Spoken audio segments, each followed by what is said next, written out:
Imagine, imagine surviving cancer. You beat the odds, you make it through these absolutely grueling treatments, Yeah, and you get the all clear from your oncologist. right. The moment you've been waiting for. Exactly. You finally get to go back to your life, but then you realize that the very treatment that, saved your life has actually made physical intimacy with your partner completely agonizing. Yeah, it's a really harsh reality for so many. It is. And today we are looking at this staggering statistic from the medical literature. Over half of patients on certain cancer therapies experience, truly debilitating pain during sex. Mm. And almost no one is talking about it. It is, it's one of the most profound blind spots in modern oncology, really. We spend immense resources, which, understandably so, on the physical toll of cancer, on just eradicating the disease. Right, keeping the person alive. Exactly. But we often just completely neglect the psychological and, the psychosexual side effects that follow. Yeah. This fear-pain cycle in the bedroom can be absolutely devastating for survivors. It leaves them feeling completely isolated in their own bodies. Which brings us to the actual mission of today's deep dive. We have this really fascinating stack of sources in front of us: clinical guidelines, psychological studies, survivorship manuals. Lots of heavy reading. Oh, for sure. But they all converge on this one crucial question. What specific psychological or psychosexual intervention frameworks are actually effective for managing this fear of painful intimacy? And there are real answers, which is great. Yes. The good news for you listening is that there are highly effective, very structured ways to rewire the brain and reclaim that connection. But, before we get into the psychology of it, let's establish the baseline here. We have to. The body changes before the brain does. Right. We have to understand the physical catalyst first. So break that down for us. Well, the physical changes are severe and they are abrupt. Treatments like pelvic radiotherapy or endocrine therapy, they fundamentally alter the pelvic environment. Okay, so take endocrine therapy because that's incredibly common in breast cancer treatment, right? It is, yeah. Its primary function is to block or just severely deplete estrogen in the body. And that's because estrogen acts as this, fuel source for certain types of tumors. Right. However, estrogen is also the primary hormone responsible for maintaining vaginal moisture, blood flow, tissue elasticity. So by starving the tumor, you are also basically starving the pelvic tissue of the hormone it literally needs to function normally. Precisely. You're essentially forcing the body into this immediate, intense state of menopause, regardless of whether the patient is, say, 30 or 60 years old. Yeah, in the clinical literature, they categorize this under a broader umbrella known as genitourinary syndrome of menopause, or GSM. GSM, okay. And the data here is just striking. Studies show that approximately 74% of patients on aromatase inhibitors, which is a specific class of endocrine therapy, they report significant decreases in vaginal lubrication. Wow, 74%. And even more concerning, 56% report severe pain with intercourse. There's a clinical term for that, dyspareunia. Over half the patients. That is a massive demographic experiencing acute physical pain in a moment that is, supposed to be about connection. Right. And that physical friction, that sheer lack of elasticity, it acts as the initial spark. It causes very real, highly localized pain during penetration. Yeah. But if we connect this to the bigger picture, this is exactly where a purely physical problem mutates into a psychological one. Because of the brain's reaction to it. Exactly. That initial shock of pain gives birth to what psychologists call the fear avoidance model of pain. Okay, let's unpack this for a second. Because the brain's primary evolutionary job is to keep you safe from harm, right? That's its whole purpose. So once something hurts, your nervous system logs that data to basically ensure you never do it again. The nervous system is an excellent record keeper. Yeah. So the next time that individual finds themselves in an intimate situation, they subconsciously anticipate the pain. Even if nothing has happened yet. Right. And that anticipation triggers acute anxiety. Right. And when we're anxious and expecting to be physically hurt, our bodies undergo a physiological response. We brace ourselves. Oh, it sounds like involuntary muscle guarding, like when you're at the doctor getting a shot and you flinch and tense your arm up. Yes, perfect example. And the tension actually makes the needle hurt significantly more. Only in this context, it's happening in this incredibly vulnerable, intimate setting, not just a sterile clinic. Right, and taking your needle analogy just a step further, imagine if tensing your arm didn't just make the shot hurt more, but actually cause the needle to bend and tear the tissue. Oh, geez. Yeah, that's awful. It is. In intimacy, this involuntary tensing of the pelvic floor muscles is related to a condition called vaginismus. The cruel irony here is that by tensing those muscles to protect against the anticipated pain, the patient makes the pelvic floor completely rigid. So it's a devastating feedback loop. Exactly. The rigidity makes penetration significantly more painful, which then just reinforces the initial fear. The brain registers this new pain and says, see, I warned you this was a threat. This must lead to just intense hypervigilance. Like the patient is probably just lying there, scanning their own body for the first sign of agony, completely disconnected from the emotional intimacy of the moment. Completely disconnected. And eventually, they probably just stop trying, right? The emotional cost of failure, the physical pain, the disappointment, it just becomes easier to avoid sexual situations entirely. Avoidance becomes the ultimate safety behavior, which, as you can imagine, heavily impacts the romantic relationship, the partner's feelings of rejection, and obviously the survivor's own sense of identity. Yeah, absolutely. So we know this fear-pain cycle exists, and we know it's incredibly common. But this brings up a really important question. How do healthcare providers treat a problem that patients are often just too terrified or ashamed to even bring up? That communication gap in the sources absolutely blew my mind. There was this one study conducted in pelvic radiotherapy clinics tracking what doctors and patients actually talked about. Oh, the consultation study, yeah. Right. They found that bowel toxicity, issues with gastrointestinal function, that was discussed in 81% of consultations. But sexual issues, they were only brought up 25% of the time. It's a huge disparity. And look, doctors are highly trained to manage the immediate life-threatening aspects of cancer, right? And the acute physical side effects. Sure. But oncologists often lack the specialized training or the consultation time or honestly simply the conversational comfort level to ask a patient about their sex life. But wait, I have to push back on this a little bit. Mhm. Isn't it ultimately on the patient to advocate for themselves? If someone is having severe relationship issues or actual physical pain in the bedroom, why does the doctor need a specific, specialized psychological framework just to start the conversation? It seems like the patient should just speak up. I get that. But we really have to look at the profound power dynamic that's inherent in a medical setting, particularly in oncology. Okay, how so? Well, when you are fighting for your life, the entire medical apparatus conditions you to focus exclusively on survival. Many cancer patients internalize this idea that their sexual health is a frivolous, almost selfish concern compared to the fact that their medical team just kept them alive. Oh, I see. The prevailing internal narrative is basically, I survived a deadly disease. I really shouldn't be complaining that my sex life is ruined. I should just be grateful. Right. So they feel like bringing up the bedroom in an oncology ward is taboo or even kind of disrespectful to the gravity of the situation. That internalized stigma is incredibly powerful. And because of that, psychosexual therapists utilize a foundational intervention framework called the explicit model to dismantle that barrier. Explicit. Yes. It's an acronym outlining a stepped approach to sexual health care. It stands for permission, limited information, specific suggestions, and intensive therapy. Let's walk through that because the sources really emphasize how critical that first step is. The P stands for permission. Right. The provider must explicitly initiate the permission. Using very relationship-neutral language, the doctor or the nurse validates the patient's unspoken concerns. What does that sound like in practice? They might say something like, the majority of my patients experience significant changes in their sexual health and comfort after this specific therapy. Have you noticed any changes you'd like to discuss? Wow, that completely flips the script. It does. It immediately normalizes the issue. It tells the patient, you aren't broken, this is an expected biological side effect, and most importantly, this hospital is a safe space to talk about it. It legitimizes their invisible symptoms.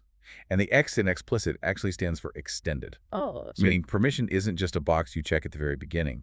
The provider must continuously offer permission to discuss these feelings at every stage of the patient's recovery. that makes total sense. Once that door is open, the provider moves to L, which is limited information.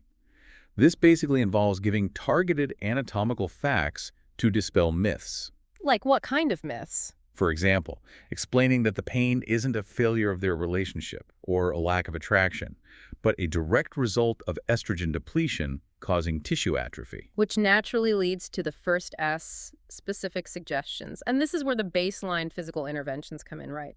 Exactly. The clinical guidelines recommend things like using non-hormonal vaginal moisturizers like 3 to 5 times a week to rebuild tissue health. Plus, using high-quality silicone or water-based lubricants during any actual sexual activity. Those physical supports are absolutely essential for reducing friction.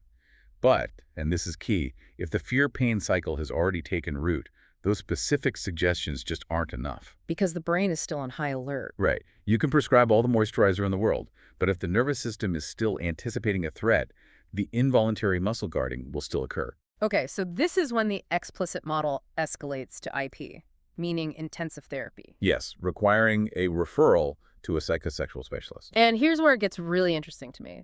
How does a talk therapist actually stop a physical muscle spasm in the pelvic floor? The sources highlight cognitive behavioral therapy, or CBT, and acceptance and commitment therapy, ACT. They do, they're primary frameworks. What CBT is usually associated with treating, like, depression or phobias, right? How does it work for localized physical pain? CBT operates on the principle that our thoughts, our feelings, and our physical behaviors are entirely interconnected. Okay. When a survivor anticipates intimacy, their brain often starts looping what we call catastrophizing thoughts. They might think, this is going to be agonizing, or I'm going to ruin the moment again, or even my partner is going to leave me because my body is broken. So CBT intercepts that loop. At the neurological level, yes. So it basically acts as a diagnostic tool for your own mind. It helps the patient recognize the anticipatory fear and the actual behavioral avoidance it causes. Precisely. Instead of being completely swept away by the panic, they can just pause and objectively examine the thought. They can say, okay, I'm experiencing intense fear right now because of past pain, but the context has changed. I have medical moisturizers now. I have control over the pacing, and I can verbally stop the activity if it hurts. And that cognitive restructuring, it actively de-escalates the threat level in the amygdala, which is the brain's fear center. Right. When the brain no longer perceives the situation as a catastrophic threat, it stops sending those panic signals to the sympathetic nervous system, which in turn reduces the involuntary muscle guarding in the pelvic floor. It essentially rewrites the software so the hardware can actually relax. That's a great way to put it. But what about ACT? Acceptance and commitment therapy is also heavily cited in these guidelines. But how does it differ from CBT? I mean, if CBT is about rewriting the catastrophic thoughts, what is ACT doing? ACT takes a very different but equally effective approach. Rather than trying to change, challenge, or eliminate the fear-based thoughts, which honestly can sometimes feel like an exhausting mental battle for a traumatized patient, I can imagine. ACT focuses on changing the relationship to those thoughts. The acceptance part involves acknowledging that the trauma happened, the pain was real, and the fear is present. So you don't fight the fear. No, you don't. You say, I notice I am having the thought that this will hurt. You sort of just observe the anxiety without letting it sit in the driver's seat. Exactly. And the commitment part is about connecting with deeply held personal values. A therapist will help the patient clarify what is truly important to them. Like what kind of values? Well, perhaps it's emotional closeness, vulnerability, or just maintaining a strong, intimate bond with their partner. ACT helps the patient commit to taking steps toward those values, even while the fear or discomfort is literally present in the room with them. Oh, wow. It reduces the emotional struggle against the pain, which paradoxically often reduces the perception of the pain itself. That flows directly into the mindfulness-based interventions, or MBIs, that the studies just rave about. If CBT addresses thoughts about the past or future and ACT focuses on values, mindfulness targets the exact moment of physical contact. Right. Mindfulness tackles the hypervigilance we discussed earlier. When someone is trapped in that fear-pain cycle, their attention is entirely consumed by scanning for threats. Right, waiting for the pain. Their sympathetic nervous system, that fight-or-flight response, is just in overdrive. Mindfulness practices like focused breathing or sensory grounding techniques, they manually engage the parasympathetic nervous system. Which is the body's rest and digest network. Exactly. So by focusing intensely on, like, the sensation of the breath or the feeling of the sheets, you are biologically lowering your heart rate, reducing cortisol levels, and sending this massive all-clear signal to the brain, which tells the pelvic floor it is safe to unclench. It trains the brain to stay anchored in the current sensory experience, rather than projecting forward into those catastrophic what-ifs. Right. But of course, once you've utilized Plicit to open the dialogue, and you've used CBT, ACT, or mindfulness to calm the nervous system, I mean, The couple still need a practical framework. they do. They need a physical framework to actually reintroduce touch without setting off the alarm again. Right, we've reset the software, but we need to reboot the hardware very carefully. And this is where psychosexual counselors introduce a fascinating sex therapy technique called sensate focus. Sensate Focus is a highly structured, phased framework of homework exercises that the survivor completes with their partner. And the foundational rule of this intervention is absolute. You must deliberately remove the goal of penetration entirely, Wow, just completely off the table. taken completely off the table. Which immediately neutralizes the core source of the anxiety. If penetration is physically not allowed during the exercise, the fear of that specific pain just vanishes. The performance pressure is gone. By removing the pressure of an end goal, the couple can focus purely on the mindful joy of physical touch. The therapy actually starts with non-genital touch. So like shoulders, arms. Backs, exactly. And it slowly progresses over rinse. The partners take turns touching and being touched, just observing sensations without any judgment. It makes me think, is sensate focus essentially like remapping a city after a massive storm?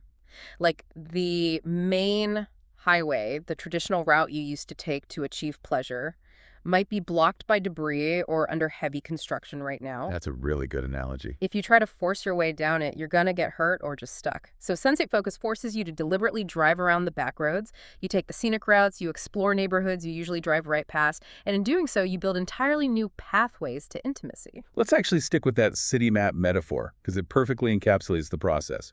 The physical landscape of the body has undeniably changed after cancer. The Frontiers paper we analyzed makes a really critical distinction between visible and invisible body image changes, and patients have to navigate both on this new map. Right, so visible changes are the obvious roadblocks. Surgical scars, a mastectomy, or lymphedema, which causes, swelling in the limbs. Those visible alterations can severely disrupt a person's sense of sexual bodily integrity. They really can. They might feel deep shame or just this desire to hide those specific areas from their partner. And then you have the invisible changes. The severe vaginal dryness, the chemically induced loss of libido, the early menopause we talked about. Right, where you can't even see the damage. A survivor might look completely unchanged in street clothes. Yeah. But internally, the physiological arousal cascade just isn't activating. The old highways are closed. Yeah. So sensate focus allows the couple to safely chart the new normal body.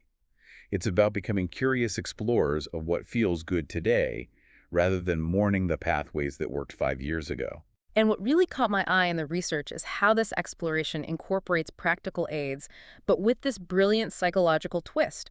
Physical therapists often recommend clinical vaginal dilators for these patients, right? They do, yes. Which are essentially these graduated plastic cylinders used to gently stretch the tissue and prevent stenosis after pelvic radiation.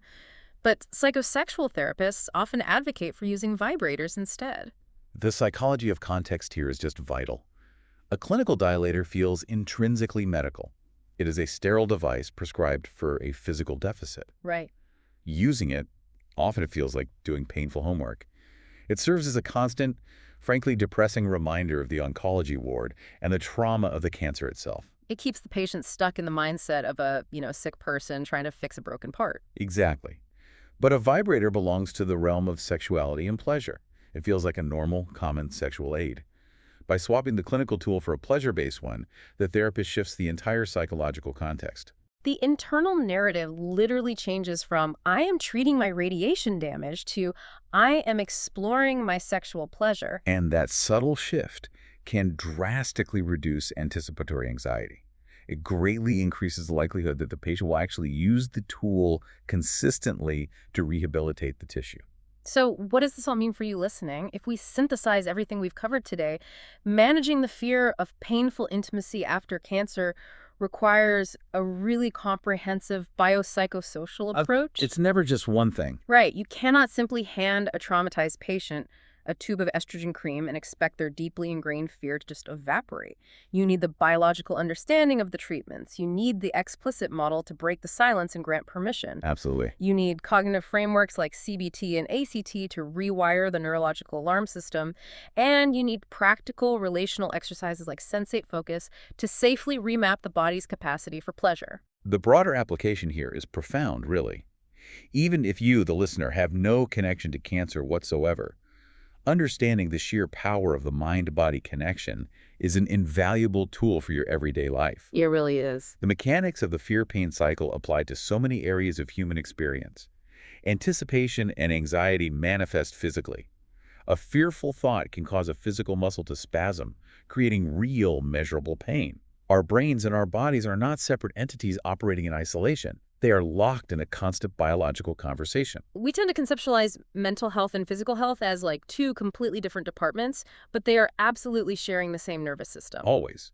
Which is exactly why treating one without addressing the other ultimately fails. That brings me to a final thought I want to leave you with. Just something to mull over after this deep dive wraps up. We spent a significant amount of time unpacking sensate focus. This concept of intentionally removing the goal-oriented pressure of penetration, stripping away the performance anxiety, and simply existing in the mindful joy of touch to see what feels good in the present moment. It runs completely counter to how modern society conditions us to view sex, which is highly goal-directed and often very fraught with expectations. Exactly. So here is the provocative question to take with you.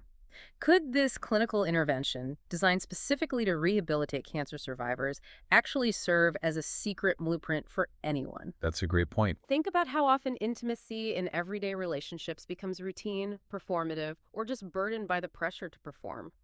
What if intentionally adopting the principles of sensate focus, taking the main highway off the map and just exploring the back roads, could help anyone cultivate a deeper, more mindful, and less anxiety-driven connection with their partner? Sometimes the tools we build to heal our deepest traumas turn out to be the exact same tools we need to thrive.